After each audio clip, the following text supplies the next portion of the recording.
Did Caesar have other choices besides crossing the Rubicon? Imagine standing at a crossroads with two very different paths ahead.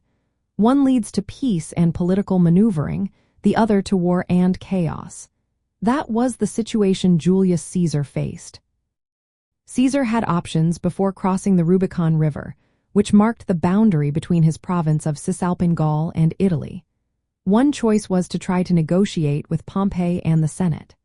He proposed disarming his soldiers and settling their disputes peacefully. He even offered to keep control of Cisalpine Gaul and Illyricum with just 2 legions until his second consulship. But Pompey and the Senate refused these terms. Pompey wanted Caesar's soldiers disbanded completely and to strengthen his own forces. Caesar's offers were seen as too weak or too risky. The political climate was tense, and both sides knew that compromise was unlikely.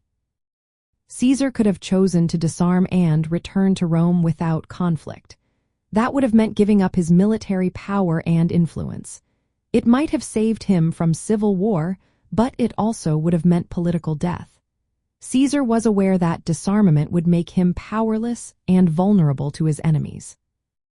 Another option was to stay in Gaul and wait for the political situation to change.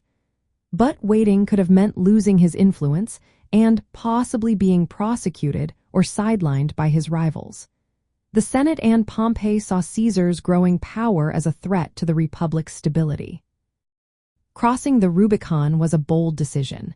It was a point of no return. By doing so, Caesar chose to reject disarmament and accept the risk of war. It was a move that forced Pompey and many senators to flee Rome. This act broke Roman law, which forbade generals from bringing armies into Italy. So, in the end, Caesar did have other options. Negotiation, disarmament, or waiting were all possible. But each came with heavy costs.